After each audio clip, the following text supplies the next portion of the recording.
our friend has forged a path ahead. Overlord is an action role-playing video game series published by Codemasters and originally developed by Triumph Studios. The franchise was introduced in 2007 and has received 5 games to date. It's a series that hooked me as a teenager, being able to take the role of the dubious Overlord, either an anti-hero or a villain depending on how you play them, able to make use of a variety of gremlin-shaped minions to advance your dastardly schemes in a manner similar to Pikmin. This works really well, having you traipse through a variety of locales fighting all the forces of good, humans, halflings, elves and dwarves, as you regain your power and assert your dominion as the true overlord of the lands. The games are really a staple of the mid-2000s, blending quite engaging and modular villain gameplay with some excellent writing by Rhianna Pratchett, a great author in her own right, but also the daughter of Terry Pratchett, author of the Discworld series. The games are exceptionally humorous and cover a wide variety of themes and tropes, making them almost a parody of those stories you know and love, like Lord of the Rings and similar types. This video is going to explore the narratives and gameplay of 4 of 5 of the titles, each focusing in their own way on the new overlords with foils unique to them.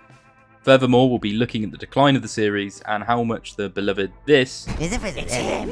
Rub some acid in his eyes. That'll refresh him. became this mess.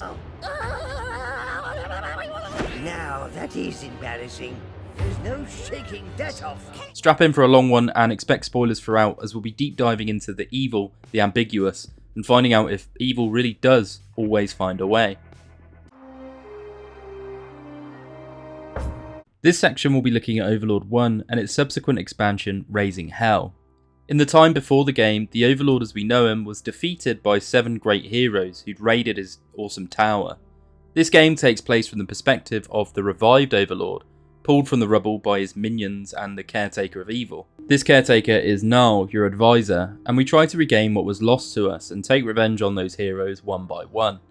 As you'll discover soon, a lot of time has passed and each hero has succumbed to a specific vice, one of the 7 deadly sins. Through various different morality choices baked into the gameplay, you can indeed play this title as either a true tyrant or an anti-hero, rescuing the populace from these corrupted champions.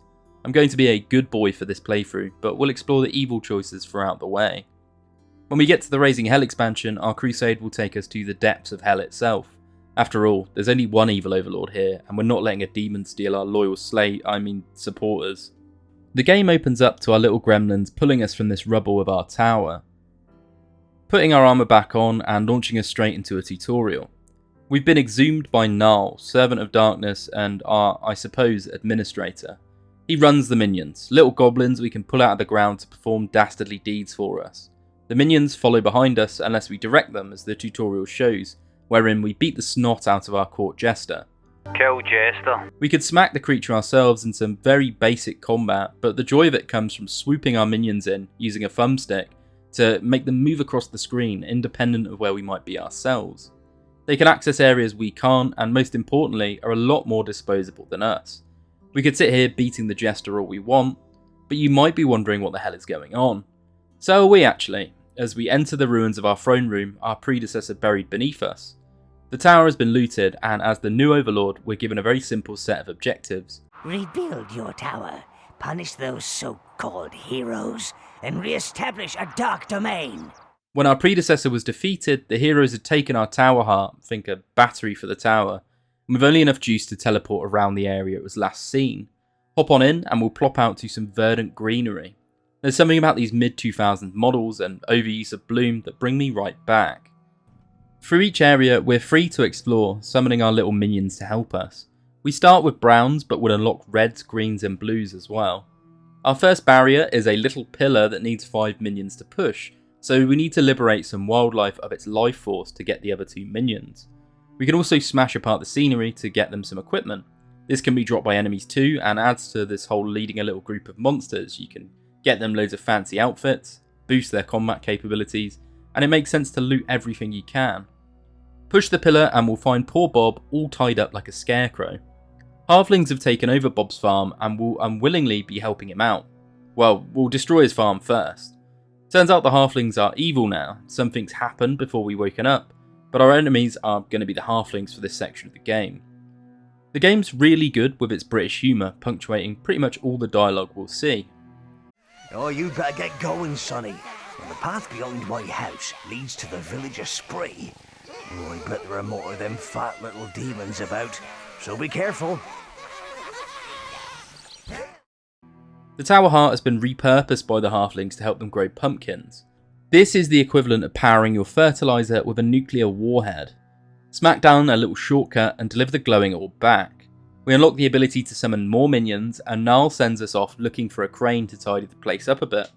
As we explore further around, we'll encounter the town of Spree. Those ain't halflings. Look at the one with the helmet. Could be two halflings holding up some armour. Yeah, I bet that's it. I don't trust those sneaky little what's-names. They've got their bridge up and tell us the peasants have been captured by the halflings. We do our civic duty, burning the Bagginses by the gate, and following the rest back to yet another carefully placed wheat field. Good idea, Niall. Despite violating the Geneva Convention a few times here, we're not actually a real villain just yet.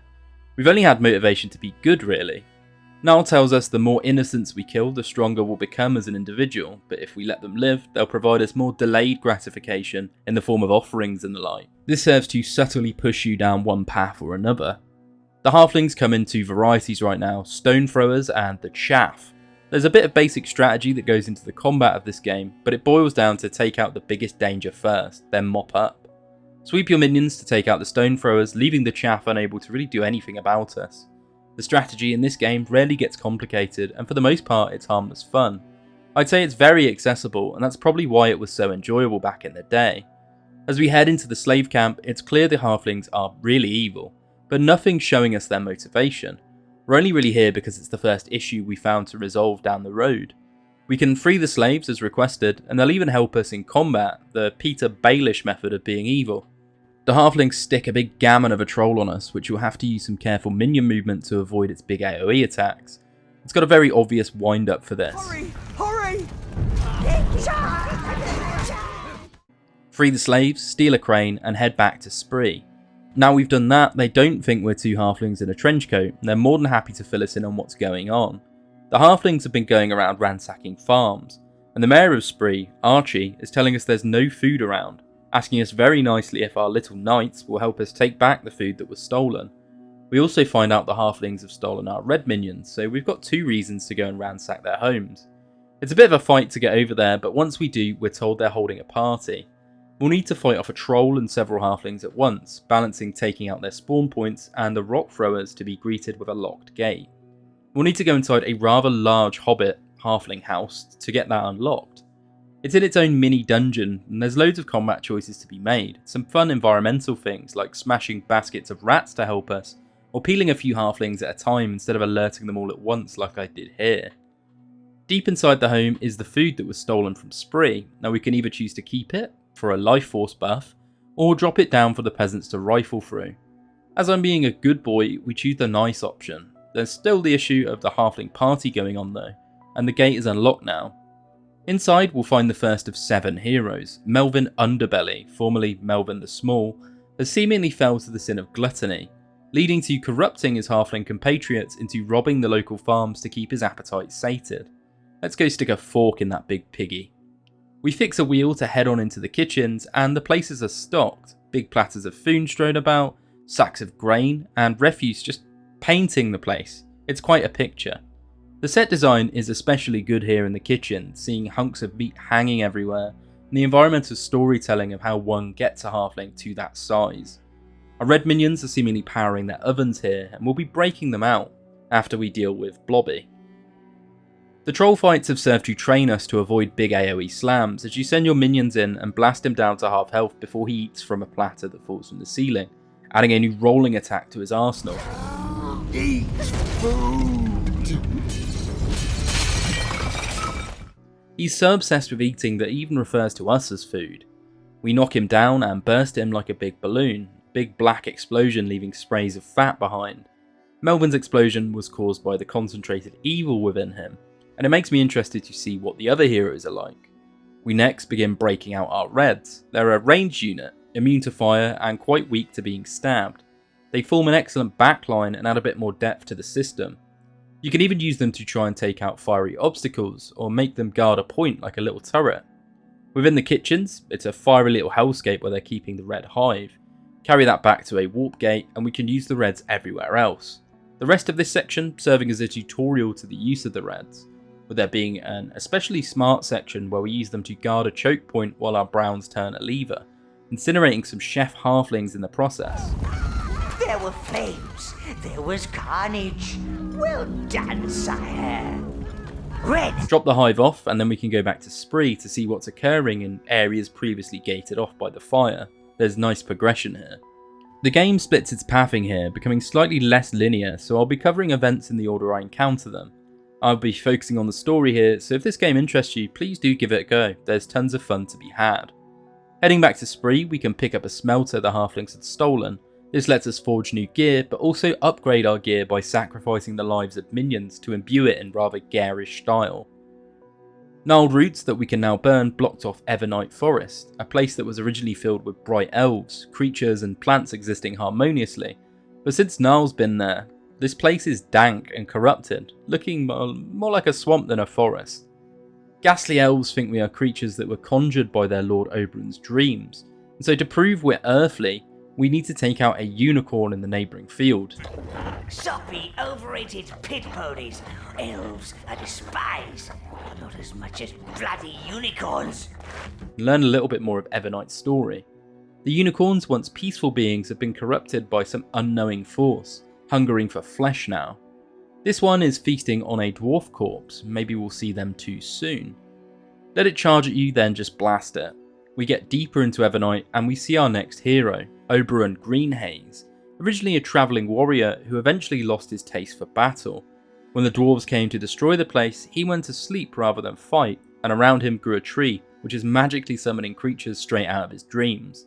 He's protected by this tree, and we'll need to find the roots across the zone to weaken it before we can face him. Oberyn, as you might have guessed, has been afflicted with the sin of sloth, and like with Melvin, the world is much worse off for it. We can also learn from this encounter that the elves and the dwarves were at war, and one side seemed to win. We traipse about through the swamps of Evernight, dropping bombs on enemies and dealing with all manner of almost Native American looking demons. One section is literally just an exercise in dropping these bombs, and the enemies themselves get a lot tougher both damage wise and strategy wise, with some able to resurrect others and a lot more range ones being spread about. In one of the swampy caves we'll find the green minions, immune to poisons, able to dispel them, and they're exceptionally good at stealth attacks on enemies, dealing high extra damage when catching them off guard, and being able to turn invisible when needed. They're your point men for big single targets, and with their help we can smash a few of the roots here, those roots originally being hidden behind clouds of green haze, no pun intended. Eventually the swamps are switched out for the ruins of elf temples, with one of the roots growing into a plinth where enemies come flowing at us, seemingly the tree trying to protect itself from its own destruction. This section's quite fun, and I imagine it was built to use the greens, as there's plenty of points where you can backstab.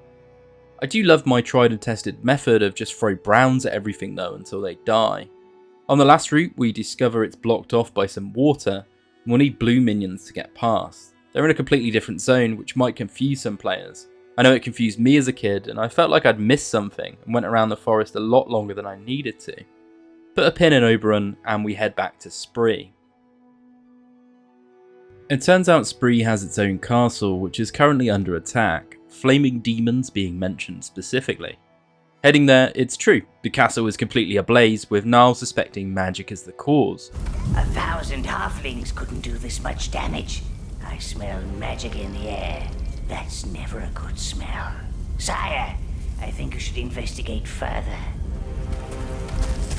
As these peasants are technically our peasants, we can't let some bog standard witch or wizard mess with them, so we go to investigate. Being ambushed by what looks like a cross between a knight and a ninja from behind the trees.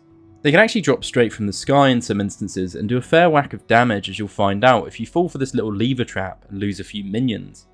Getting into Castle Spree, we're met with a cutscene of a few peasants charging away from some trouble. My lady, please hurry, they're coming. Stay back. These people are no threat to you. Put that down. Okay, let's just run! Quick, the storeroom. That was horrible. Unless you want the horrible following us in here, I suggest you shut the door. Seemingly the lady of the castle is with them, and she's calm in a crisis. Princess Fiona here shuts herself away and even gives us some advice as we stop the raid she's under. Keep those reds at the back. She's led people from Heaven's Peak to Spree's castle to escape a plague. This might seem completely out of left wing and unrelated, but trust me, we're getting there. She wants us to pick up her luggage so she can get out of here. From Overlord to busboy, right. Dispatch more ninjas in this burning castle, and the reds really shine here, with plenty of gappy walls and bits of terrain to shoot over. The lady believes the raiders are here to attack her and her refugee effort, hoping for chaos and spreading plague. They sound more like people we should be siding with, but I suppose nobody's allowed to be more evil than us. The raiders manage to sneak into the castle using a big beholder type creature. You'll need to position reds either side of it and defend them to get it gone. From there we can carry the lady's luggage out, all 40 tons of it. The refugees head to Spree, but Rose, seemingly impressed, decides to go back to our tower with us. I thought you were just the usual run-of-the-mill dungeon fodder, but you've surprised me. I think someone like you could use someone like me. Let's go. You might be asking, what does this have to do with the price of chips? So far, we've got 2 heroes that were causing chaos because of their sins, and a shady shadow group trying to make a plague spiral into chaos. We get a mistress, but more importantly, our blues are in Heaven's Peak. We need Rose to mention the place to us before we can head there.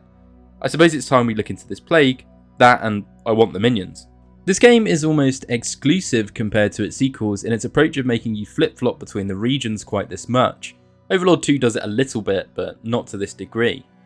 We can only transport ourselves to the outskirts of Heaven's Peak. The bridge for the city is tightly locked, and so we go to a refugee camp to see what all the fuss is about. It turns out it's a zombie plague, as one of the civilians here shows us. Definitely magical. One of the denizens of this camp tells us the way into Heaven's Peak is through the sewers underneath. Of course, we'll need the blues for this. The chap only tells us because we're his last hope for saving his family inside the city. The zombies rise from the swamps as we advance, and even the NPCs call that out as we open the way for them. I make good use of a frenzy spell to buff my minions and send my horde at theirs. To make things even stranger, we'll encounter a succubus in these outskirts. Niall seems to like them, even if as a player their ability to fly around and steal minions is rather annoying. She goes up in a puff of smoke, hinting at what sin affects this land. Before we can get into some raunchy tomfoolery, we'll need to find our way to a nice dank cave the blues are making their home. Use the greens to get inside. It's a similar cave dwell to the greens. The blues can swim, are awful in melee, but can attack spiritual enemies and revive your dead minions in combat, making them the support minions. A lot of this section is just avoiding combat by luring dodos away so your blues don't get munched. There are a handful of fairies here, which I'm sure are the only encounters with spiritual types of creature in the game, not counting some elves we'll see later. There is some excitement in the form of a fight against a sea serpent, but it serves as merely an obstacle for progress, so let's get back to Evernight. Now at this point you could do Heaven's Peak straight away, but I like to finish what's on my plate. With our blues in tow, we can finish the goal of smashing open Oberon's tree and dispatching with the nightmare he's cast over the place. First by smashing up a root under the tree, then going into the elves' tombs. We're not alone here, as we see an Arabian looking thief woman sneaking her way in with ninjas. Seems she was responsible for Castle Spree, but we've no clue on why she would want a plague to bust out or what she's doing here. This section is your obligatory mid-2000s stealth section. There's bits of combat to accent this, but the main bulk of the tomb is sneaking around elf ghosts to bash open tombs linked to a big door. I believe your blues can actually attack the elves, but I didn't try it in this playthrough. You have to be aware of their pathing, but you can use levers to lock them away in different parts of the tomb. Rooms that also contain loot and life force, so there's a lot of depth in how you can approach this section. How much risk do you want with your reward? The centre of the tomb contains this verdant cave, and it seems our Reborian thief was here to steal the elves' mother goddess statue, the dwarves beating her to the punch. A great warrior comes out of the beholder that she tries to teleport back with. Honey, love muffin, I found you. You mustn't use the overseer's Snugglebottom. The old man don't like it. Clearly I didn't hit you hard enough. You, I don't like you beaming off like that, my little thieving sugar plum. Just stop talking. It makes Khan angry. Look what you did. Come on, you great lug. Let's go. It seems her and this Khan character are in some sort of relationship, and I'm banking on her being envy, and this Khan is definitely the Sin of Wrath. While there's no statue for us to steal, the final root node is here, guarded by a twin troll fight. It's like the other blobby troll fights, you just need to dodge twice the AoEs. Green to make exceptionally fast work of enemies like this, especially when they're all amped up with your spells. While the nodes are gone, we go back to our sleeping elf, seeing the extent the tree has grown through him. Unlike the other heroes, he actually tried to redeem himself, awakening to defend the elves from us. He seems to not know that they're already dead. The tree is boring into his skull, causing the summoning of these dream creatures seemingly against his will. It's actually fairly sad. The fight consists of batting away waves of these enemies, and then sending your minions up his massive bark-encrusted locks to smash him. Deal enough damage, and he actually asks us to put him out of his misery. Bring to my brain. I cannot control it. They're coming. Finish this. Free me from this torment. Sorry, Obra. The hero corrupted by sloth dies, revealing the path to the dwarves' home, the Golden Hills. At this point, again, you could go either way, sneak into Heaven's Peak or go explore the dwarves' home, and I decide to go back to Heaven's Peak and finish the food already on my plate. 2 heroes down and 5 to go. Again, I guess in mid-2000s fashion, comes this game's water level as we traverse through the sewers underneath Heaven's Peak. It busts your balls. The first inkling of this comes from when we tried to summon our Browns at the start for them to immediately drown and need a blue entourage to revive them. Up until this point, I didn't really bother with the blues, and this section forces you to use them to their limits. Minions have the self-preservation of lemmings, and by this point in the game, you won't have unlocked your best spells, meaning you can quite easily wipe. For instance, when my blue here just didn't hear my recall chant and tried to copy the Browns' combat. The zombies have overrun the sewers, possibly a mix of those from the city and those trying to escape the city, some of them even wielding magic against us. We're tasked with collecting 4 parts of a turn wheel to unlock a locked door out of here. There's a little bit of world building in the sense we can see the plague took out the priests of a silent order who called Heaven's Peak home, and the place, despite also being quite swampy, is overall larger and more Renaissance looking than previous sections.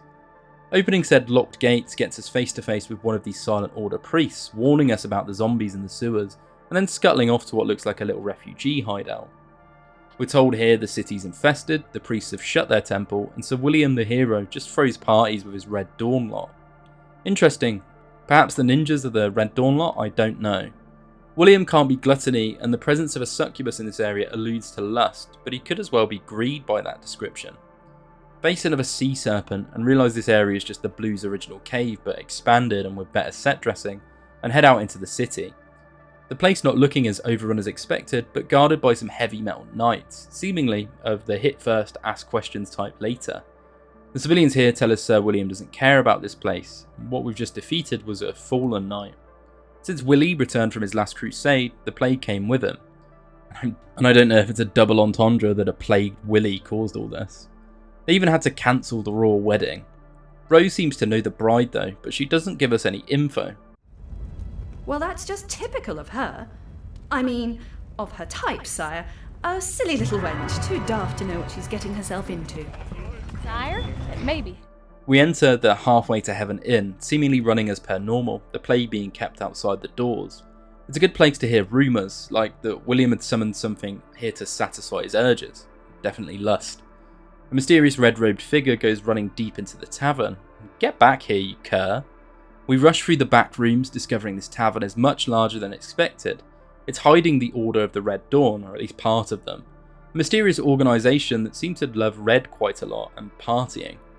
They're also hiding something quite demonic, calling it Her Majesty.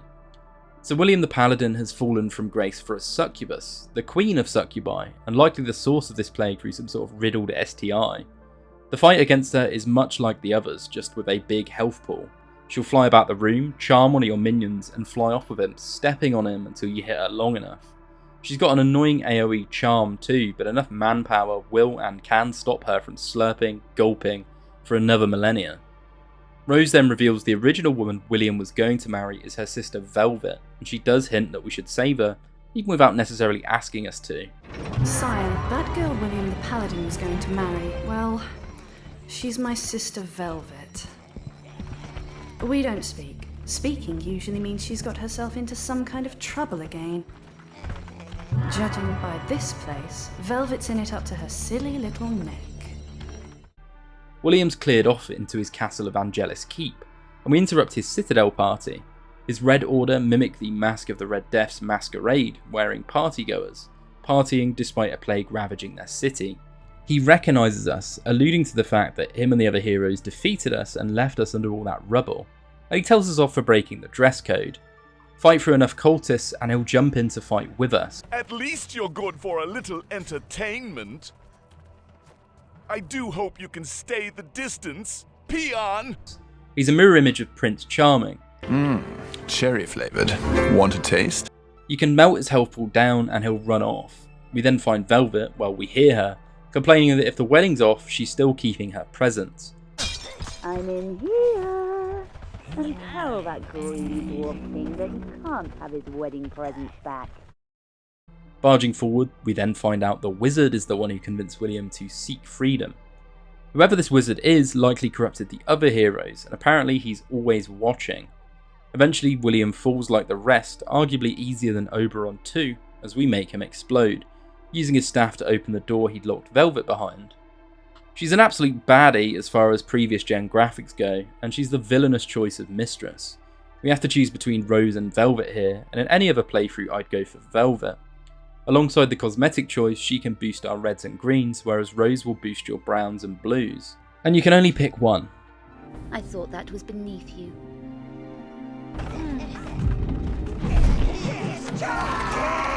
You'll be sorry. She'll nag you to death. I appreciate your loyalty, sire. Pay no attention to her. She's all talk. Dwarves come next as the game tightens up, and I'm going to rush through some things in hyperspeed to avoid repeating myself describing some of these sections of combat, cutscene, rinse, repeat. The dwarves are incredibly stocky and well-equipped enemies, causing a lot of trouble for your minions if you fight too many at once, especially if they get their hands on booze, which will buff their attack and defense, and will do that for your minions as well.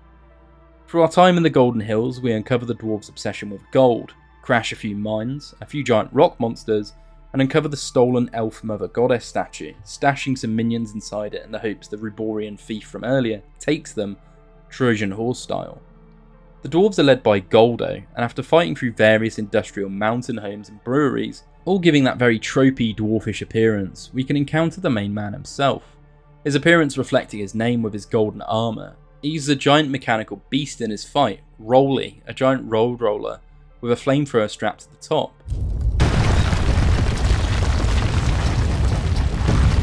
That must be Rolly. Don't run into the spiky spinny bit and you'll be fine, though you're likely to lose more than a few minions in the skirmish.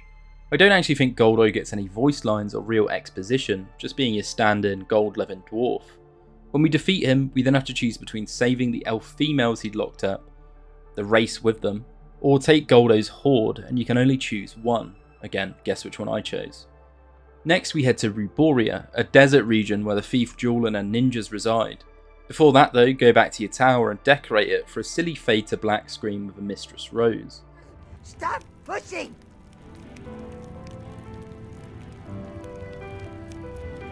I have diagrams, charts, and a pot of tea on. Do come in. Sharp. Right in the pincer maneuver.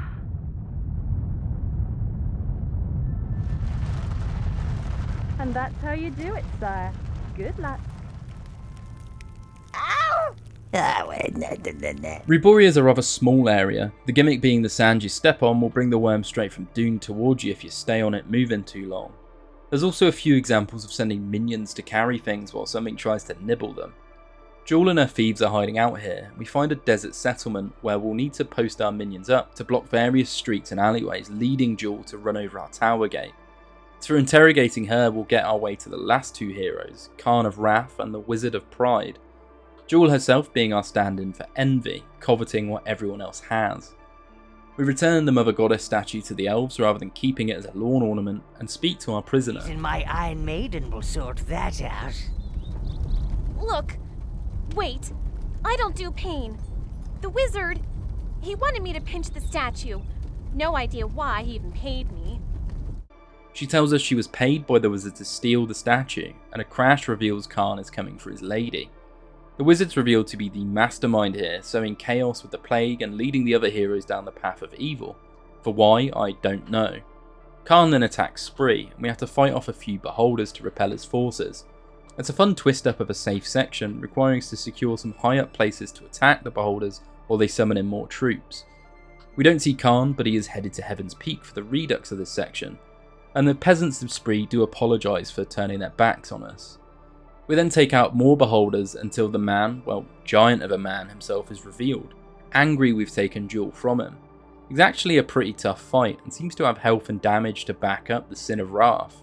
I never quite clocked the best strategy for him besides baiting minions to attack him from behind or posting up reds to do a ton of damage. The various phases leading us into different sections of Heaven's Peak, and the beholders around being a serious environmental hazard. He cries out for Jewel as we defeat him, striking him down and leaving us with one more opponent, but no idea on where to find him. Niall summons us back to the tower, and so we go. All hail the return of the Overlord, the one true evil. Oh no, not... Niall praises the return of the Overlord, and we realise we've been tricked. He's not talking about us. The wizard was the true Overlord.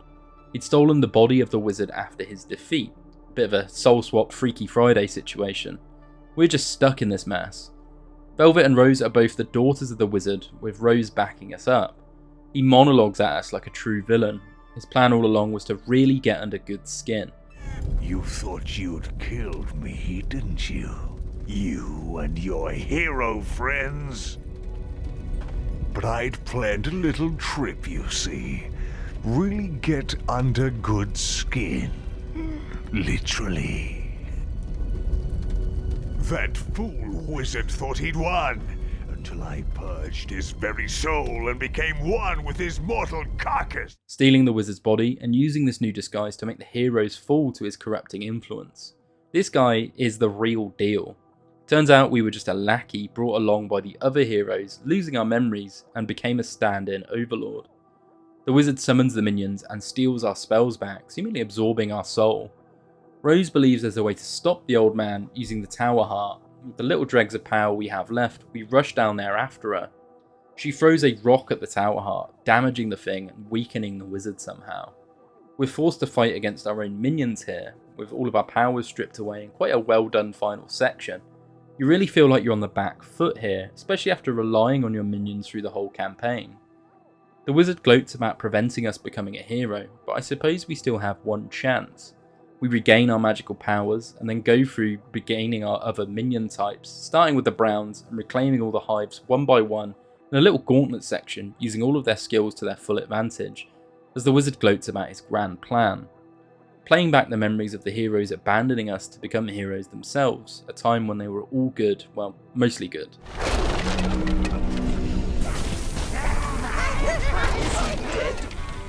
Surely no one could have survived that fall. We must help him. He fought beside us. There may still be a chance. No, we gotta go. Take what we can and get out of here. Retrieving all of our minions, we're told if we defeat the wizard, the rest of them will fall back in line. Rose and Velvet's father was the real wizard, so they want to see this body snatcher defeated too. We head into a boss arena, the lava-filled hellscape making our background. The wizard gloats about how he corrupted the heroes. The good always want to be heroes. They're so predictable. So are you. Rest big, Melvin. Have two. You're a hero now.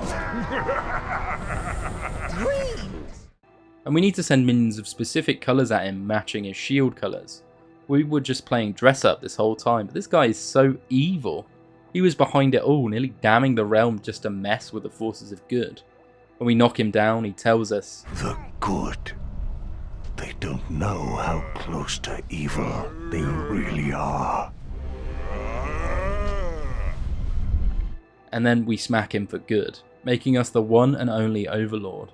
In the good ending, the land rejoices, evil becoming a part of everyday life, the minions becoming fathers, the people being in awe of us. We live happily ever after with Rose. Well, until our jester decides to summon the devil. Hell yeah, we're on to the DLC, Raising Hell. Raising Hell is an expansion that is accessible while you play the game, but I treat it like post-game content and choose to do it after the wizard. Arguably, it's hard enough that you should do that too. Gates have opened around the lands, luring your followers into the abyss, and we need to go in there and steal them back. There can only be one Overlord after all. The gates open after you defeat each hero, and you can see how they're being tormented in hell. Melvin being fed to the point where he's exploding. Oberon forced to watch an eternal stage show on the fall of his people while he slept. The dwarves coming in and destroying the place. Goldo being turned into a gold statue which you're forced to chisel away at. Jewel is alive and unmentioned, but Sir William and the lustful people of Heaven's Peak are subjected by devilish women, with the whole area revolving around cutting lawns and doing housework using William as some form of tool. Khan literally forms a labyrinth, his explosive rage shattering him into pieces. Throughout each realm, it's unclear why these events are happening, but there is a malevolent driving force, one that nobody can remember. You even hear it narrating the player Oberon's hell. This is my play and my abyss. Dive through enough pits to eventually discover an ancient god of fear and punishment was cursed by the mother goddess for his infidelity. Cursed to be forgotten, which is a fate worse than death for gods. The creature has launched Abyss Gate out to try and get the people to remember him, and eventually we lead the war charge against it, fighting this colossal eldritch abomination over a bottomless pit in a long and suitably hard boss fight. We need to manipulate it into dropping the environment over itself, eventually pinning it down. When we do finish it in quite a heavy metal fashion, it tells us our death was meant to free the creature, but as we didn't die, it's just going to lock us down here. May the abyss be our eternal prison. We do end up trapped there, the jester waving goodbye to us. The wraiths that call this domain home bend their knee to us, and we become the Overlord of Hell, with no way seemingly to get back to the surface. Null has to face they'll need to find a new master, and it's hinted that we got Rose pregnant, and the evil will always find a way, leading us straight into Overlord 2. Overlord subverts the traditional fantasy storytelling by placing the player in the role of a Dark Lord, offering a satirical and morally grey narrative that challenges conventional notions of heroism and villainy. As the Overlord rises to power, confronting former heroes corrupted by their own sins, the game presents a world where good and evil are not clear-cut as they seem. Though, through its unique perspective, clever writing, and branching choices that affect the outcome, Overlord not only delivers an engaging plot, but also invites players to reflect on the nature of power, corruption, and control. Ultimately, the story of Overlord stands out for its dark humour, rich lore, and the freedom it gives players to shape their own dark legacy. I think the ending really does the game justice too, the stakes climbing ever higher, and you may ask what direction do they go from here?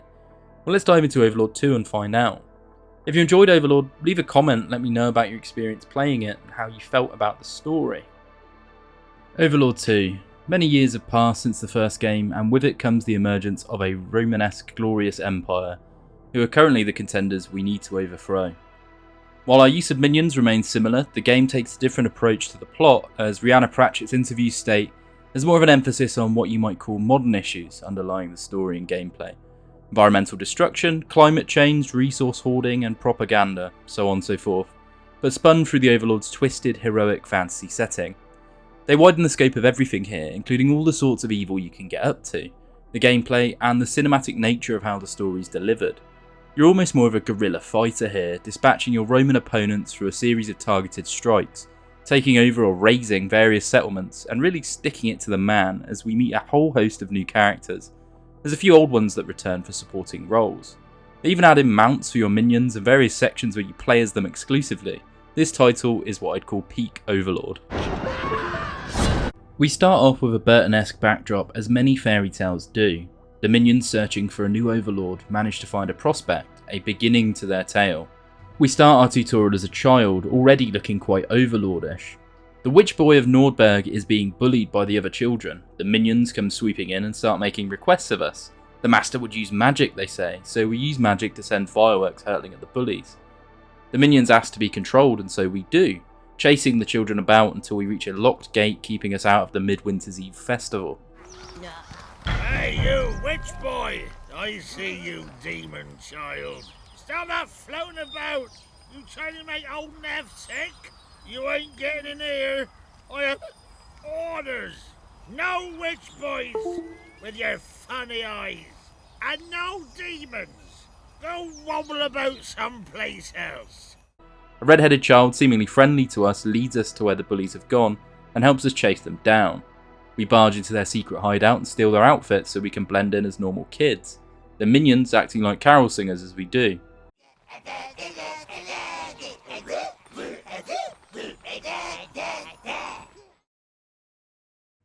We fool Nev into letting us into the party and we decide to bring some chaos to it, setting off an especially large firework which takes out most of their Christmas tree. A suitable demonstration to win the minions over. Commotion kicks off outside the town and we go to investigate as catapults fire overhead. Who would be attacking the town? We see some rather Roman looking men wanting to cleanse the magic users from this place. They are envoys of the Empire come to colonise the region and capture anything remotely magical. The witch boy is tossed to the legionnaires, but we make a mad dash avoiding them, following the minions and even using them to push back some of their ranks. This leads us to stealing one of the Empire's catapults and using it quite awkwardly to aim boulders at their approaching legionnaires. We smash our way forwards towards our escape. In this title, we even get some mounts for our minions, allowing them to charge down shield walls where unmounted minions couldn't. These wolves can cross jumps and gaps, and overall this tutorial section is bombastic, cinematic, and a massive improvement on the first title. We've a clear goal to escape, a clear enemy in the Empire, and a very good grasp of the mechanics. Freeing a Yeti, we take our escape to the ice sheets surrounding Nordberg. The ice cracks below us due to the sheer weight of the creature, and we fall into the drink, freezing near immediately, but being brought to the tower by the minions. A new Overlord, the last hope for evil. We've already got a CV from the carnage we've caused. Without parents, the minions raise us from child to Overlord. In our years of absence, unchallenged, the Empire rises, capturing and enslaving those that don't play ball. As an adult, we are now ready to take back what's rightfully ours. Those Nordberg winds go right at my nethers, so I'll stay here. Your helmet will allow me to hear and see what you do. We follow our jester, heading towards combat training. Our dummy in this case being the Yeti that was frozen with us. We're humongous compared to the last Overlord and look suitably cool to match. We go through the intricacies of using minions as we've seen in the last title, before being tasked to gather life force, clubbing seals to do it. They look so cute as well. Gathering. Fluffy rats, see? Poor fishy. Oh, die, smelly furball. The hunters here claim they have a permit to hunt. We smash them down, getting rid of their clown car igloos and freeing wolves our browns can use. It's suitably chaotic and everything just seems more polished and refined here. Chasing the Yeti far enough, we encounter the elves of this title, the soldiers of the sanctuary, and just absolute tree huggers. Cease this barbaric slaughter at once! I am Florian Greenheart, and these are the soldiers of the sanctuary. Valiant protectors of the sanctuaries and all creatures of magic and nature.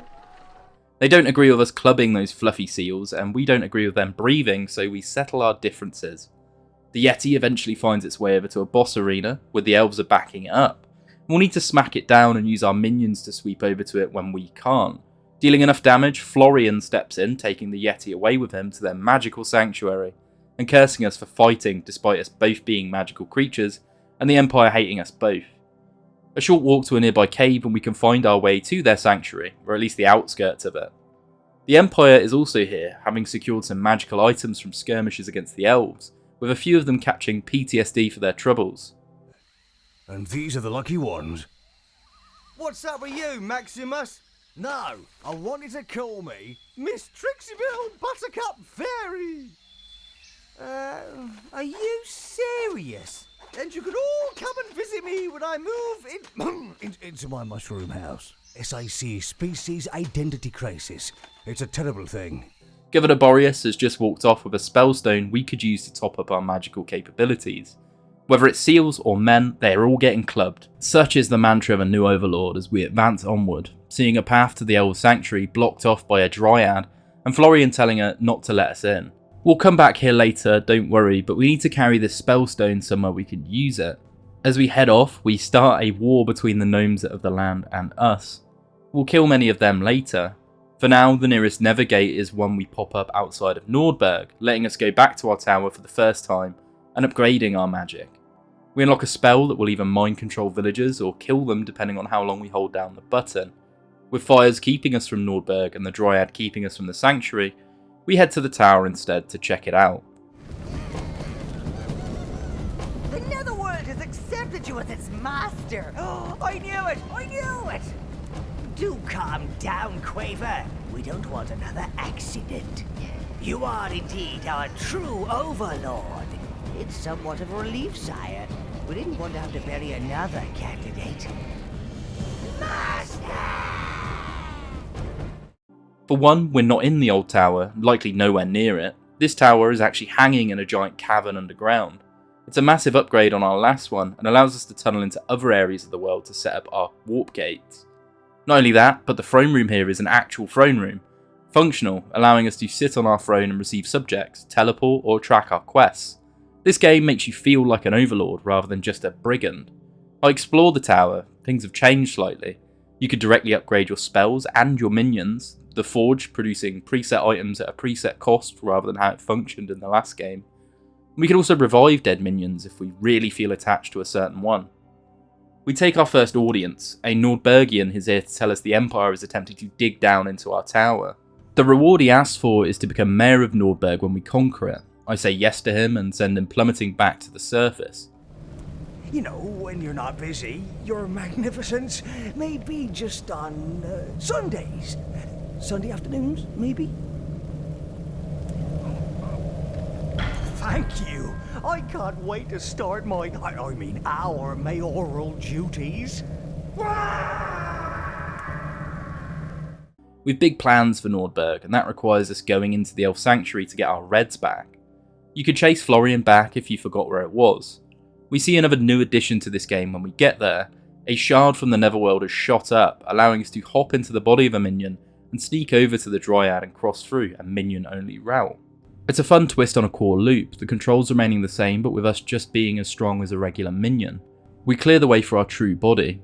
Now the Sanctuary is home to creatures of light magic, really the polar opposite to us, elves, plants, fairies, those sort of things. And they're on the run from the Empire, and they work really well together. Fairies charming our minions into trapped plants, for example. Whilst fighting some gnomes in the roots of the place, we find our reds, little fire starters that work in a similar way to the last game. We'll need to find their hive again somewhere here to be able to spawn them elsewhere. We tear through the Sanctuary, making it a swathe of flame. Who knew dryads and gnomes were so flammable?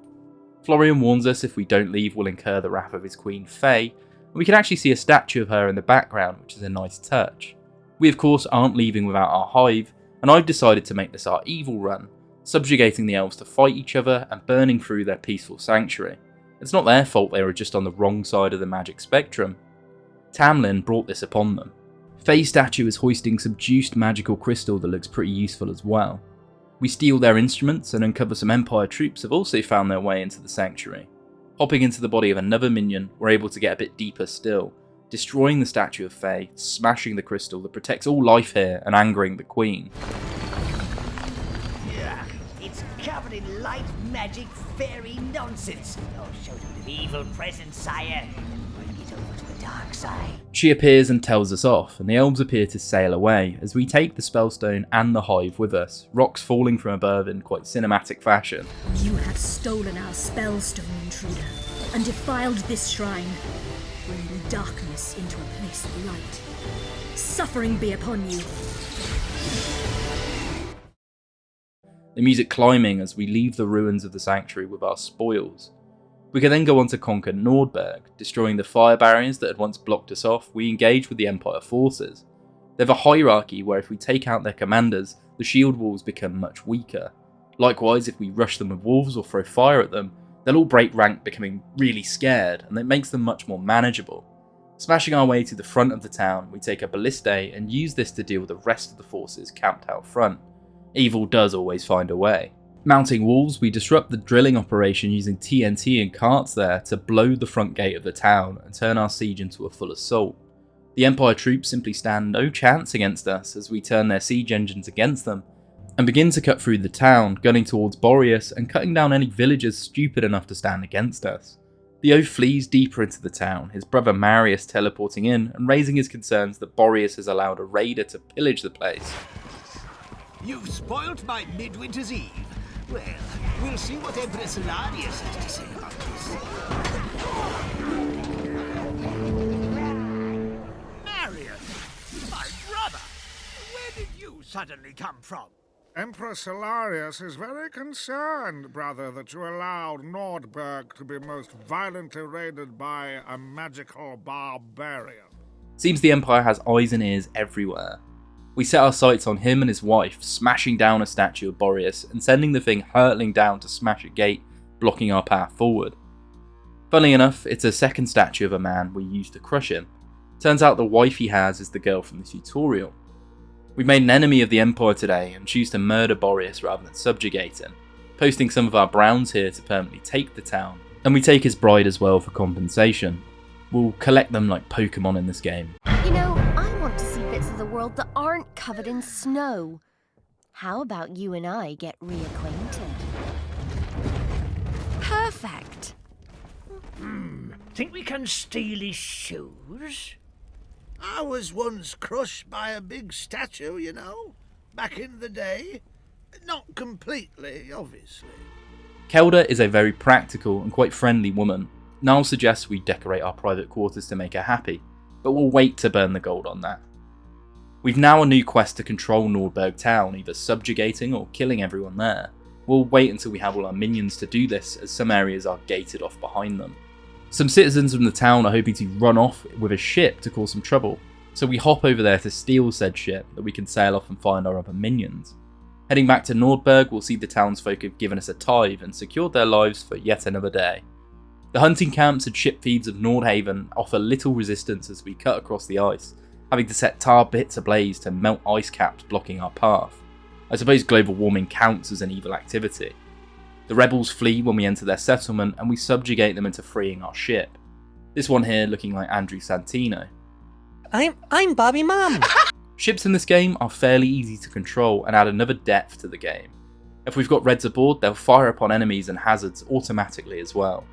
We set our sights for Everlight, the ancient retreat of the elves, a verdant tropical island. The Empire had been here first, but our global warming efforts seemed to dispatch them because the water levels rised. The gates to Everlight were open until the elves themselves moved the keys to try and keep us out, so we must attack this temple looking structure, putting them back in place to open them back up. And we do net a new ship with ramming capabilities when we steal it from the elves. When we sail towards Everlight, we see a sore sight indeed. The ancient sanctuary of peace has been taken over and turned into an Ibiza-esque holiday spot by the Empire, and whilst oogling a particularly good looking Empire specimen, we crash our ship and our minions are captured by spiders. We're beached without a gate to jump into, and we have to free them from their webby cocoons here.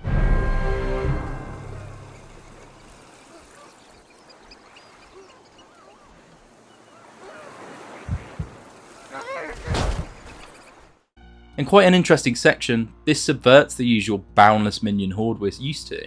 This game does a lot of experimenting in this format, and for the most part it's quite good at achieving fun results, at least early in the game. We've landed on a part of the island uncolonised, and after dispatching enough spiders, we find our way to another Netherworld gate here. The only thing blocking our access is one of the elf priestesses. Now they gorge themselves to resemble their mother goddess, but they're not exactly difficult to deal with, just summoning in mooks between opportunities to hit them. When we get deeper into the jungle, we start hearing talk about how the greens might be here, and we evade a panda as we advance forward. We see the smelly little blighters and a mysterious Empire woman phasing out as we approach. The greens operate in a similar fashion to the last game, but are able to do their backstab attack at any point if they're swept behind an enemy, making them a bit easier to make use of. They again make single target enemies with high health balls a breeze to cut through. We find the Empire stronghold in the jungle and see them dragging not only the Hive End but that fit Empire woman from earlier. Niall and Kelda are having some funny lines about this. Such sights. Such sights. Don't make me skin you and wear you as a hat, Gnarl. There's no way we can attack this place directly, so we possess a green minion and lead them through our obligatory mid-2000s stealth section. It's a rather fun section too. The greens can turn invisible by just standing still long enough here, and we'll see why this is a stealth section as we enter. Empire sentinels guard the skies, and these vacuum wielding big boys are impossible to kill with a frontal assault. This whole section revolves around us working with that bound, having to lower the hive level by level whilst getting behind these vacuumers. sometimes by hiding in foliage and other times by using gnomes or other creatures to draw their attention away from us. We see an Empire commander assessing the magic users captured here, and the Empire woman was dragged here by the governess for bewitching their husband. I don't have any magical powers. Well, these upstanding Empire citizens say that you do. Yes, she bewitched my husband, governess. They weren't bewitched. They were bored. I can't help it if rich and powerful men are attracted to me. She's a witch. She must be. Silence! There is only one way to judge this. The Sentinel appraises her for magic, and it seems the gnome hiding in her skirt sets off their scanners. The one reason they don't execute her outright is the commander has also been bewitched. Niall's in favour of us rescuing her, but Kelda obviously not. I've seen wolves less vicious than Empire women, and at least wolves are only after your meat, not your money. We skulk through, smashing down the Sentinel towers, dispatching the vacuumers, and carrying the hive out to safety. The woman is taken elsewhere. With our greens in tow, we move deeper into the jungle, encountering Faye once more as she tells us the elves have moved on to another sanctuary, and she sicks a troll on us. Scourge of nature. You are too late. I have found a new place where all creatures of light magic can exist in safety. The last sanctuary. Please accept my parting gift, for we shall not meet again. Get that keystone and get out of there, Master! We send it to the Chippy and then head into a temple dedicated to that spider who crashed our ship earlier, and I'm in the mood to squash that spider. We fall deep into the temple, landing in a boss arena, and you need to lure the thing near spouts on the walls and then set them off to get it in range for an attack. You rinse and repeat this, but it does become slightly harder each time. New switches need to be activated, the spider will try and ambush you on them, but when we do take it out, it's in quite cinematic style.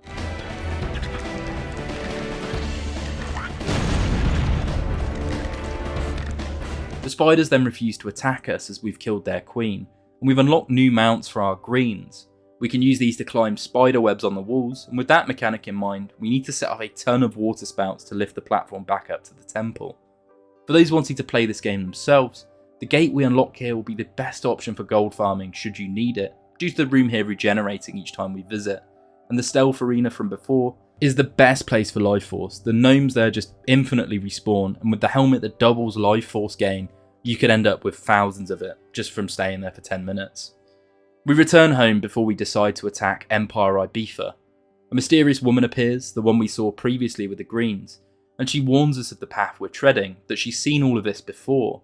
Perhaps she knew the previous Overlord or saw him in some way. Seen it all before. The minions, the Dark Tower, the women. It is a pattern that will lead to your destruction. Nonsense! The Overlord is the only one who'll be doing any destroying around here. She's watched us for many years and tells us to go to the Old Lands. An active gate has been set up there and we can go and take a look.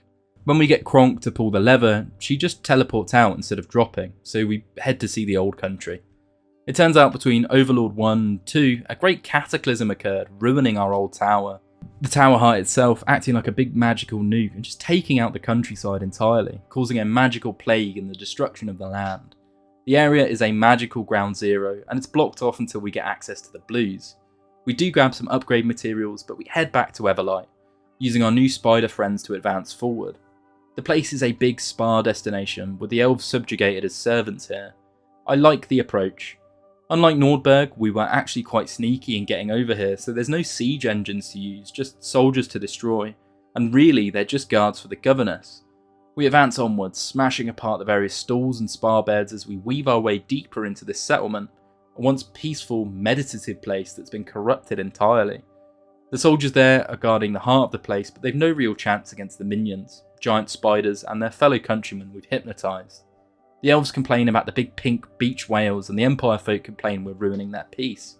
We fight to the governess, who tells us the woman from earlier is destined for the arena, and we will be too.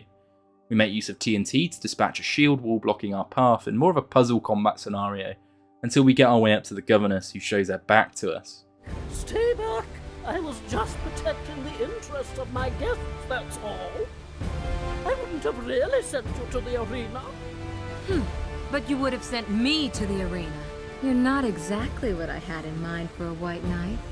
but you certainly fill your armor very well. So, are you gonna show her who's in charge of Everlight now?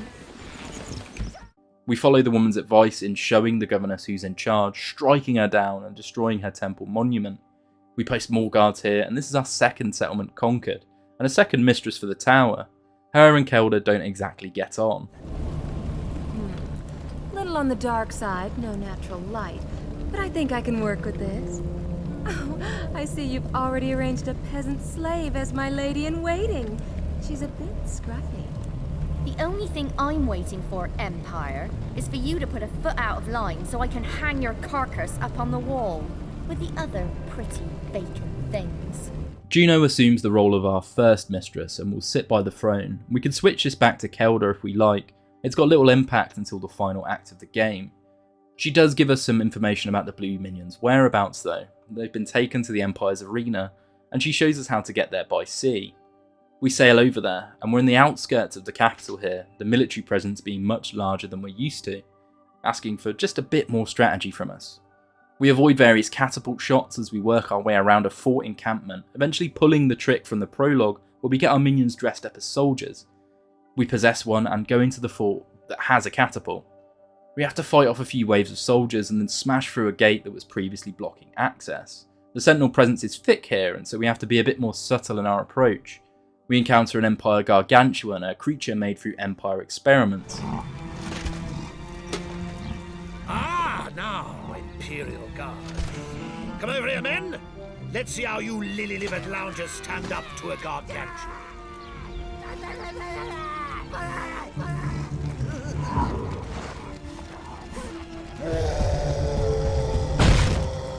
And we need to use it to advance forward by smashing a gate open.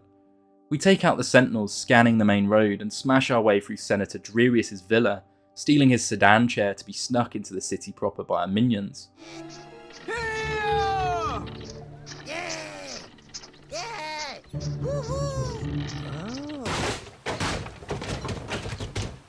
You can't get much lower than this place. We fall into the slums and sneak ahead to the arena dungeons. The sewers here littered by giant frogs that try and eat our minions. The guards are giving out free passes to the arena for the peasantry, and it seems they're trying to get free stock for the fighting pits.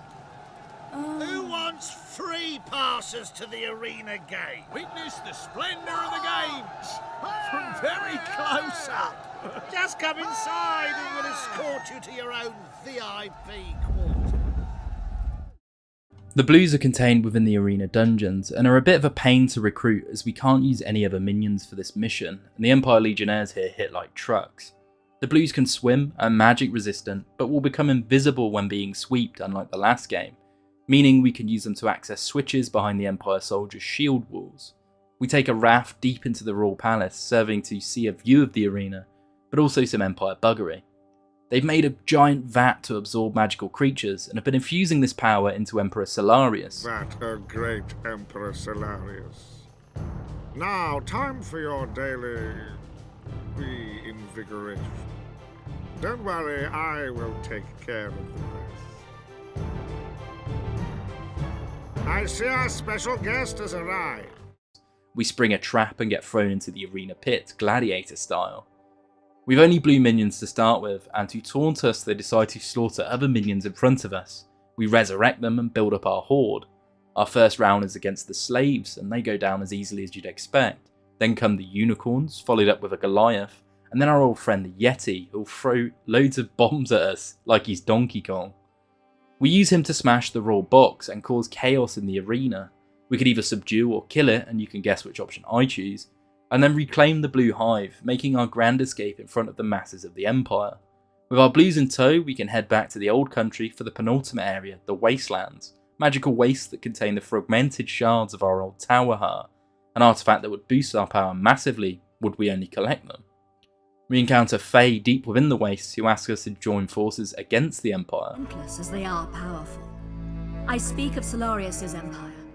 His forces are too great for either of us to fight alone. Oh, let me guess. Now she wants to be friends. Together, we may stand a chance. There! No one ever suggests being friends when they're dripping with gold and jewels. We let Florian aid us in finding the rest of the Tower Heart shards with the aim of killing him afterwards. Seems we found the location of this last sanctuary. We pass through the remnants of Castle Spree and the halfling areas, and it's nice to see a callback to the first game. Somehow the Empire are also here and they capture Florian. We then have to make a grand escape similar to the prologue with the Empire troops closing in. Gargantuans come too, and we just flee into the sanctuary set up by the elves.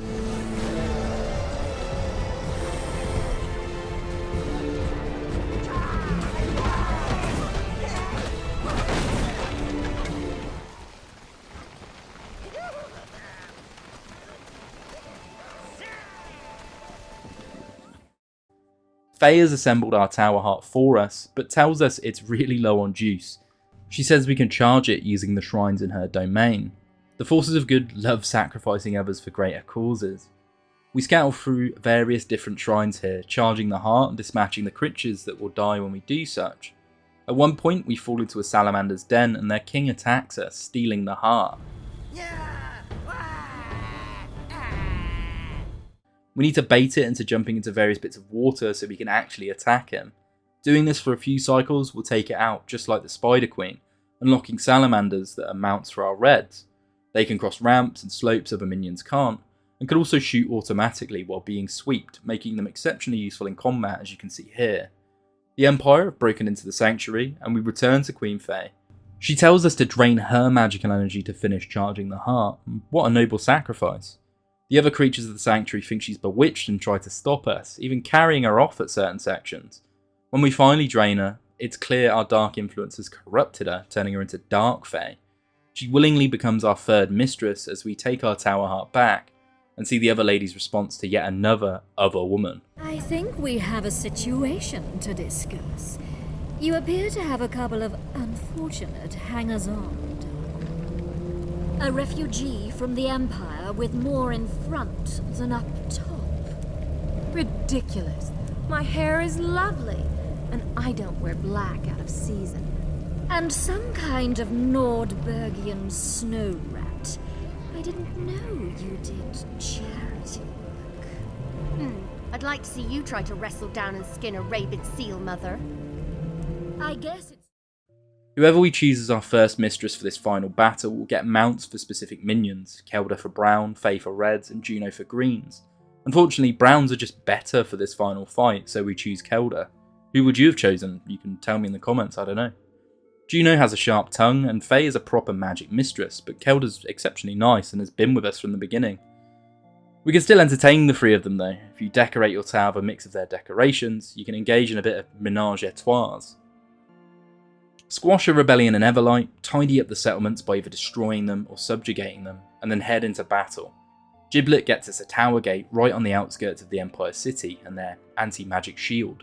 If we fire the Tower Heart as a projectile in there, we can turn the thing off for good. We need to march to 3 separate hills here and engage in a bit of catapult warfare. This section felt a little bit drawn out for me.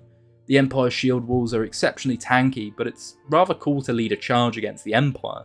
You feel like an actual commander here, having launched a variety of guerrilla strikes across the game, and you've got your strike force and, you're ready to assault them outright. The catapult sections come and go as we dispatch approaching troops, siege towers, and then eventually sneak our way into another fort right by the Empire's gates. We throw the Tower Heart straight into the city, flattening the gates and turning the shield off. Mopping up the last of the defenders with a bit more catapulting, and again, it's kind of old by this point. Marius sicks a couple of gargantuans on us that we can just run past, and then tells us the Emperor's temple shrines are collecting magical energy. We'll need to smash them to get to the Imperial Palace. We fight through the chaotic streets of the Empire capital. Last defenders acting like road bumps for us, and the citizens drinking the magical fluid of the shrines, contracting that magical plague we've seen in the wastelands before. In the ensuing chaos, we destroy the shrines, encountering the woman from earlier, who seems to know Niall by name. It's our friendly local cloak stranger. Oh, do shut up, Niall. What? How did you know? Hang on. I recognize that voice now. This woman is our mistress from Overlord 1, Mistress Rose, our mother. Niall doesn't like her for trying to take us away from the minions all that time ago. She claims she wanted to give the Empire time to try and restore order to the land after our father died, but they've become a hideous weed choking out the land, and we need to be the one to stop them. She disappears in mysterious fashion. Marius tries a last-ditch effort of sacrificing the denizens to send a zombie horde at us, but it just simply doesn't work, and we charge into the palace, encountering Florian. As we fight through to the Emperor, Florian tells us his background. He was born an unmagical being, hoping the Tower Heart would unleash his magical potential. He tried to steal it, and he was the one to cause the cataclysm that blew up the old country, the tower with it. People started to fear magic, and Solarius came along, rising on the tidal wave of their paranoia and hatred, the Empire rising with him. He was able to capture as many magical creatures as he wanted. Florian calls humans dumb for always following the crowd and falling for propaganda. We fight our way to the magical vat, and the silliest twist ever comes in. People will talk about this day in whispers. Oh, do shut up, Marius! Sorry. Anyone would think you were about to take over the world. Shall we continue? I assure you, your complete and total annihilation is just around the corner. And I'm still not sure how I feel about it. I don't know if it ruins the story or makes it better. Florian was actually the Emperor, a disguise used to take the sanctuaries down piece by piece, and he used the magic he captured to make the citizens of the Empire pliable and prepare his own ascension. He dives into the vat, becoming an amorphous magical blob of a creature, a man-made god. The blob is made of solid magic and begins piling through the capital. We'll need to use all of our minions here. The revolution begins, and nobody seems to want to attack the god first given its massive size. It eats the first attacker and starts corrupting the others with that magic goo. To defeat it, we'll need to pop the pustules on its back, something the Reds actually make really easy. Marius names the creature the Great Devourer, and Rose appears asking us to defeat it and restore balance. We attack again, this time having to deal with some remaining legionnaires as we do. Marius seeks his reward and, well, gets it.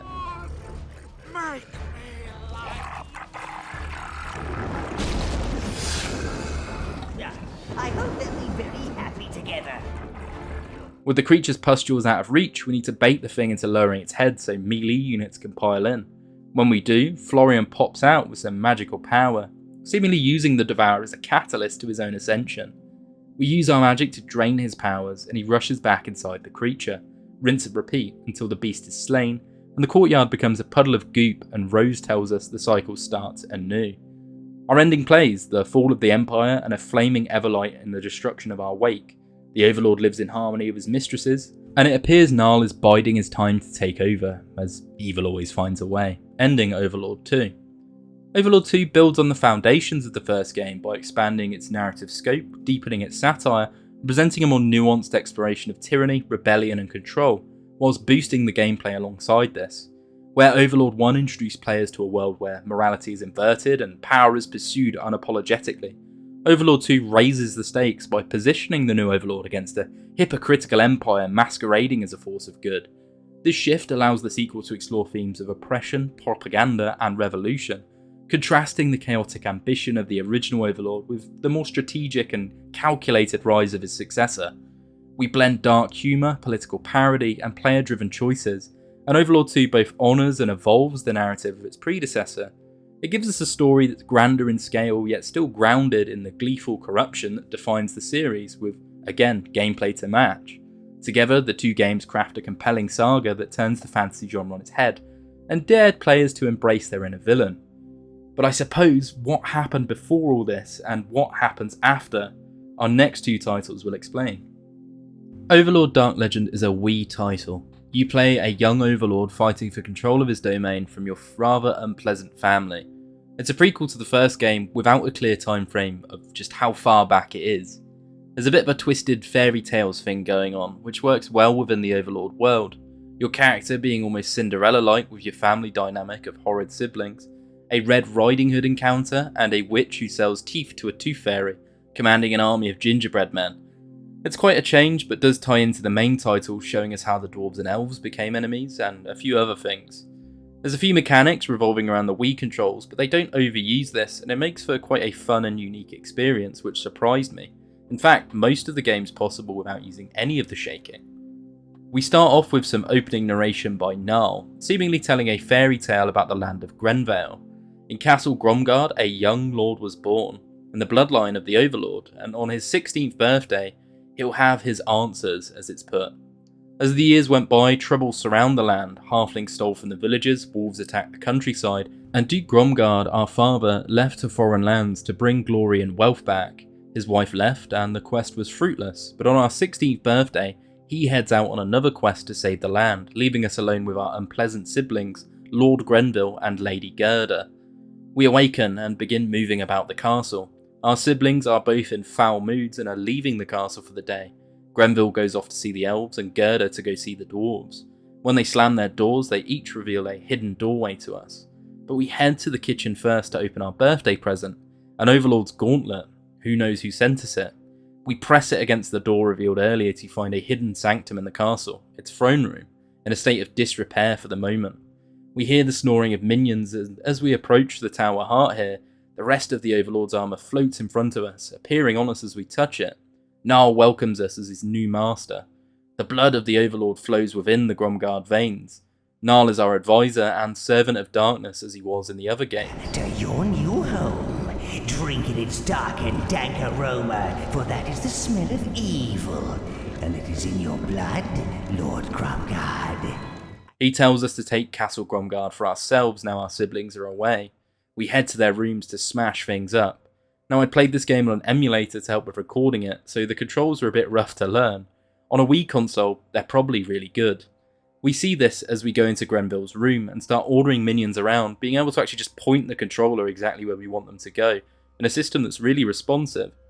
Commotion starts to come from the kitchen, so we head over there, seeing the castle has a few halfling thieves stealing our potatoes. They go down as easily as halflings can be expected to, and we have to clear them out of the whole castle. No clue on why they're attacking until we head out front, but we can probably blame the castle's jester, who's also a halfling. The castle catches aflame, so we need to go and get the red minions to go and put it out. We launch into the wilderness, chasing halflings and defeating them as we come across them. I say, command your minions to work together and push it out of the way. Even having some silly scenes with minions hidden throughout.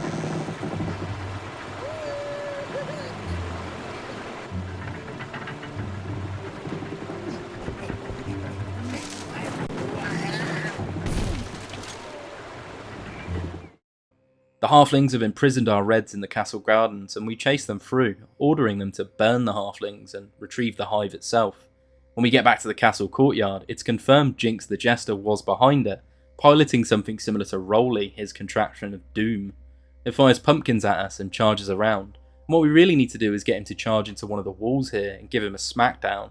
We rinse repeat, and you'll watch the machine explode, sending Jinx away and confirming the castle is ours.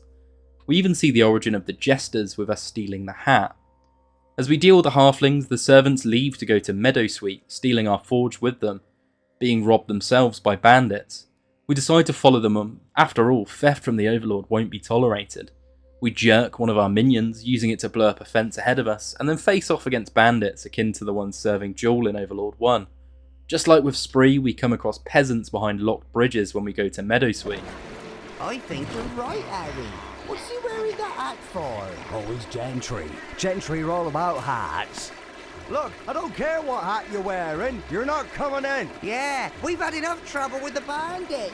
You should have seen what they did to a bunch of poor sods earlier. They offer us a deal. We get rid of the bandits, and us, the minions, and our hat can come in. The bandits' hideout is in Skull Canyon, and we tear through, getting blinded by the bloom effects of the emulator. Nothing of story significance happens until we come across a rock golem, but we dispatch that with ease after using it to take care of the bandits.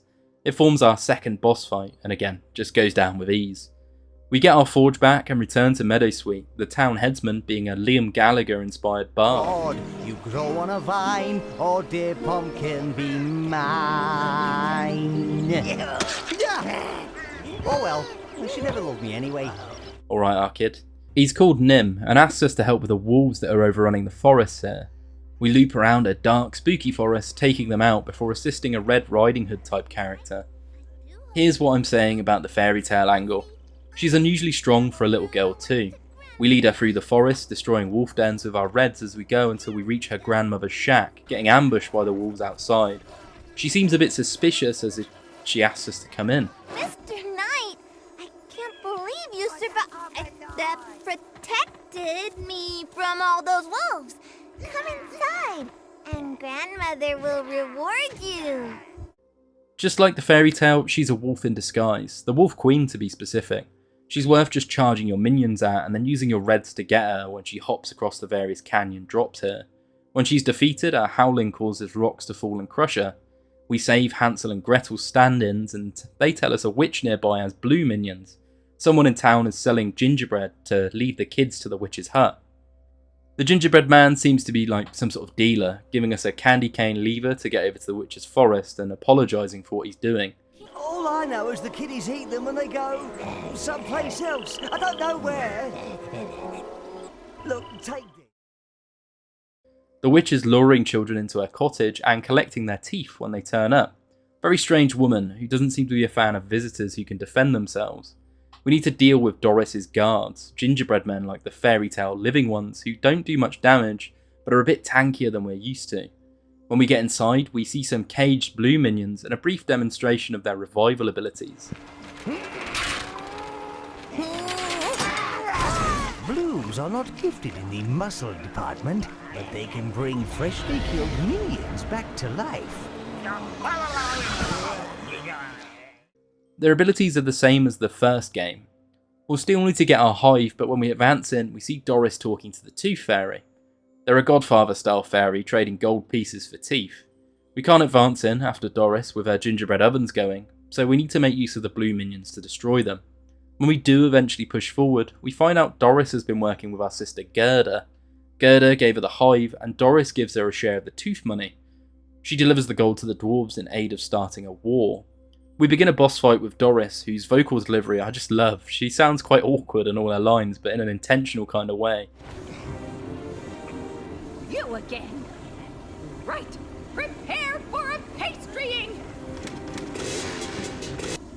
We need to grab these cupcake fireworks and let them off underneath Doris to knock her out of the sky, giving us plenty of time to smack her afterwards. We get her to leave without killing her, and I was expecting the trope of throwing her into an oven. We realise we need to deal with Gerda and whatever war she's planning. With the blues we can open up the way to Hammerstone Gorge, which is allegedly quite quiet for dwarven lands. We fight some slugs, avoid some boulders, and we discover we need more minions to advance in further, so we go hunting for some upgrades. The minion upgrade here is locked behind a gate we need green minions for. We do however encounter Gerda and her boyfriend Widget, and she talks about taking Grenvale, the place we live. To get gold. Step up production of the gnome statues. Snatch them, slop them, ship them. Then Greenville will be ours. Well, I'll have to set more nets, and tougher ones too. Some of those gnomish blighters can bite clean through the usual ones. You're right, my love. Let's do it! Your sister and that loopy dwarf are plotting against Greenvale, and that means against you, Master. We head back to the farmstead as it seems there's a commotion. Plants are attacking, which doesn't seem very dwarvish in the slightest. We go through and kill these fly traps, seeing the rest flee into the elf lands of Illyrium. Fighting through various tunnels and growing plants, we discover the elves have been growing these fly traps. It's quite funny when we see a real elf and Grenvale talking, and it seems Grenvale is an elf weeaboo. The leaves cry out in pain. The land shakes like a frightened deer. Who would do such a deed? Clearly the cellular structure isn't tough enough. Are you listening to me, Erasmus? Oh yes, crying deer, frightened leaves, yes. Talking more like the trope than their leader Erasmus actually does. Grenvale sold off the Green Hive to the elves and wants to plan his own war to take Grenvale. We get our greens back and decide what we need to do is pin the two races against each other, but we just need some disguises. We head to the dwarf foundry to pick up their envoy outfits, and it's exactly what you'd expect from a dwarf zone. Lots of brickwork, plenty of hammers, and a ton of mining and forging equipment. It's all really on brand. We fight through leagues of these tough Scottish dwarves, and open a room deep in their foundry that contains the costumes, with our minions slapping them on. We take care of any witnesses, and then head to the Elflands to implicate the dwarves in some evil. For the elves, our plan is to destroy a ton of sacred flowers, given the botanists are so obsessed with them. We even encounter some new enemies in the form of giant siege plants. We fight through several connected garden chambers full of plants, and when we smash the last one, Erasmus appears, seeing through our disguise and knowing it's us, not the dwarves. We need to defeat him. His only gimmick is that he can teleport about to heal, so you'll need to use guard markers to station your minions in his healing spots. He dies with our secret, and Lord Grenvale comes, seeing the dead Erasmus and one of the dwarf helmets. Blaming the dwarves and his sister, he decides to wage war on them, taking up Erasmus's staff. For the dwarves, we stick on new disguises, heading deep into the dwarven homes, destroying their power generators, attacking dwarves at random, and eventually coming face to face with Widget and one of his creations, a dwarf Gundam. Try to sneak in here, trying to mess with my nubblies, eh? Well, we'll have none of that, boyo! We can't take our minions in with us for the start of the fight, instead having to use blues to clear the path forward. I can never work out the most efficient way to kill Widget once we get to the point we could summon the other colours in, so I just sat red minions on a guard marker as they were immune to his attacks. When he eventually falls, Gerda comes in looking for Widget, crying out in anguish for her lost love. The dwarves find an elf helmet and she blames them and her brother, tearing a flamethrower off the mech. The elves and the dwarves then go to all-out war, with neither side wanting to give up, the grudges being handed down for generations. Grenville and Gerda grew tired of fighting and returned to Gromgard in the hopes of claiming the estate, but we were there waiting and we enslaved them. The Overlord rules and evil has found its way, the Duke stays on his quest and the game ends, albeit just as it was starting to get good. That is probably my only problem with Dark Legend, is that there's just not a lot of content in the game. It ends quite short and all the levels are quite simple compared to the other games, but I suppose we were working with a different platform here. Overlord Dark Legend serves as a unique prequel that complements the main Overlord series by exploring the origins of our villainy from a more youthful and mischievous perspective. While Overlord 1 and 2 present tales of conquest steeped in political satire and moral ambiguity, Dark Legend offers a more personal and fairy tale inspired story, and it's definitely a bit more PG, reflecting our younger Overlord. It maintains the series' trademark dark humour and inversion of hero fantasy tropes, but delivers them with a lighter tone and a more contained narrative. It grounds the plot in family betrayal and twisted fairy tales. Dark Legend carves out its own identity within the series.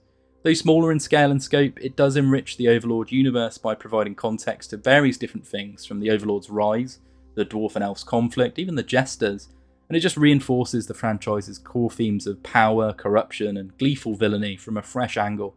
Again, my only complaint was there wasn't more of it. Fellowship of Evil was a very hard pill to swallow for some fans. They were expecting Overlord 3 and ended up with an arcade action game that had to remove a lot of mechanics to fit that format. I've seen it described as Codemasters' attempt at an Overlord game without Triumph's coding knowledge. Our plot follows on after Overlord 2, the Overlord being dispatched by an order of paladins and Null resurrecting 4 champions, the Neverghouls, to restore evil, fighting through a variety of locales to restore what was lost, defeat the good guys and replace our missing Overlord. The humour's still there in this one, but the meta plot and gameplay leave much desired. You'll see a variety of negative reviews on Steam, various bugs and issues throughout, and hopefully not the last experience we'll have in this world because of it. I tried to play this multiplayer as intended, but just couldn't connect to my friends or find any support how to do such. At one point the game crashed on me too. With all that in mind, what actually happens in this game, and is it as bad as the reviews will have you believe?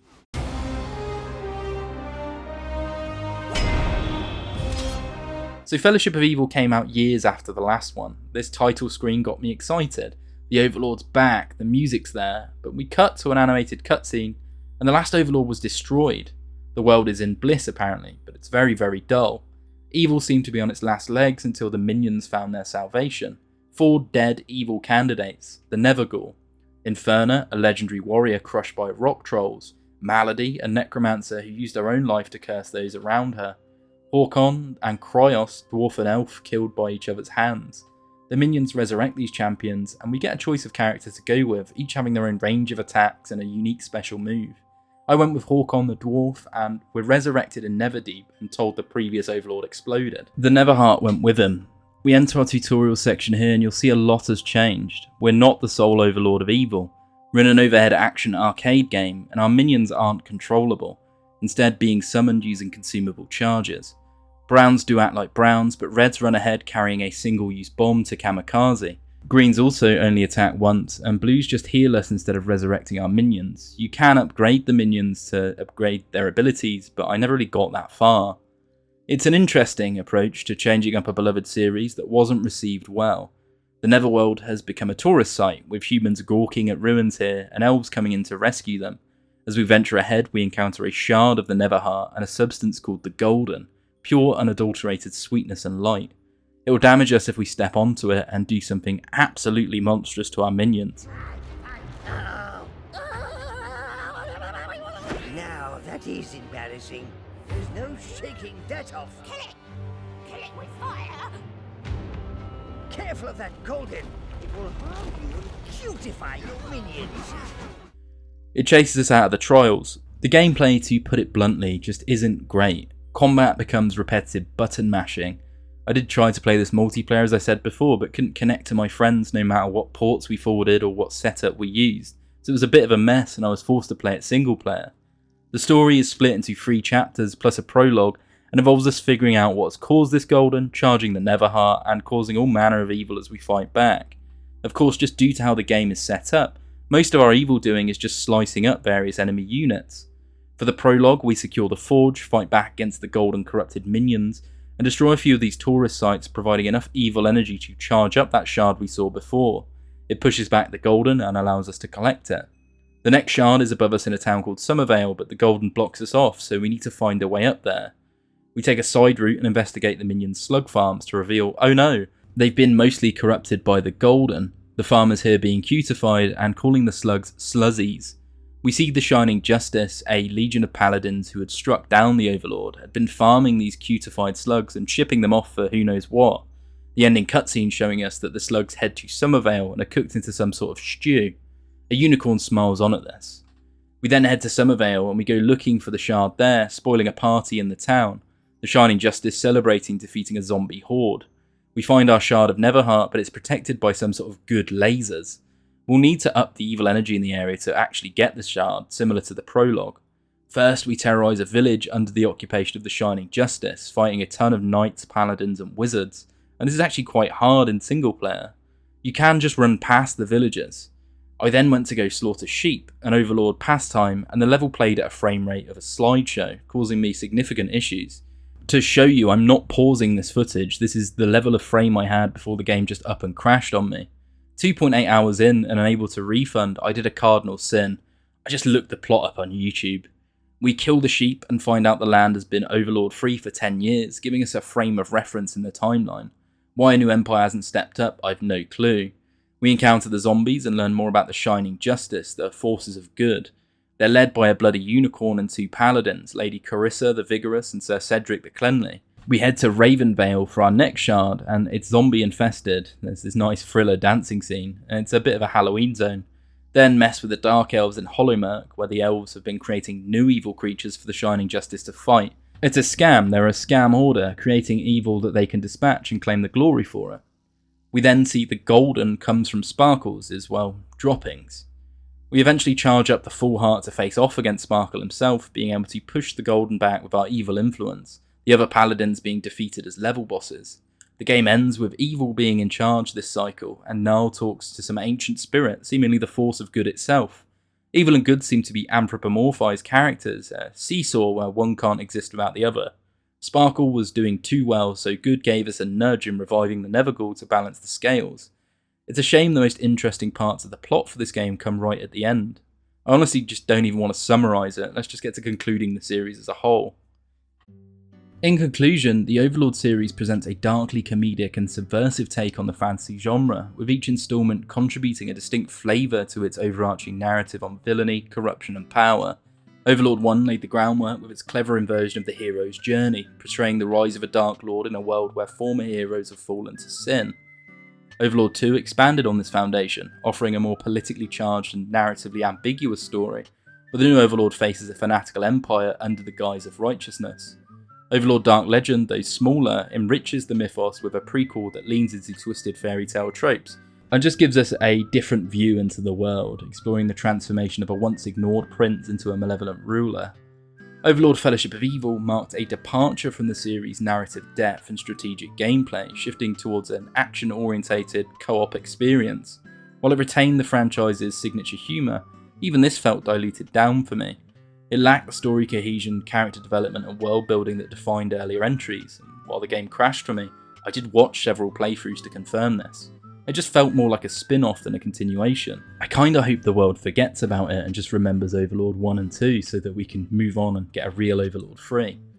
Together, the Overlord games form a unique series that revel in moral ambiguity, player-driven choices and satirical storytelling. This obviously doesn't apply to Fellowship. Despite varying in tone and quality, each title plays a role in crafting a universe where evil isn't just an option, it's the point.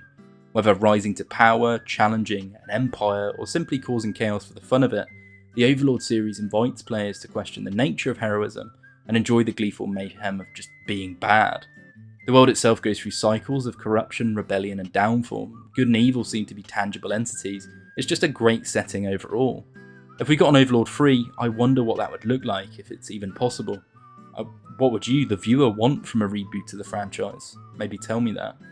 Honestly, if you got to this point in the video, it would do me a massive favour if you consider subscribing or just interacting with me in some way, shape or form. I do this for the people who watch these videos, and it's nice to have some conversations about the games I play. Over and out, Smooth Brains. We've had a little talk, and we think that we can get along. At least for the next, 30 minutes? Maybe an hour, if you keep us company.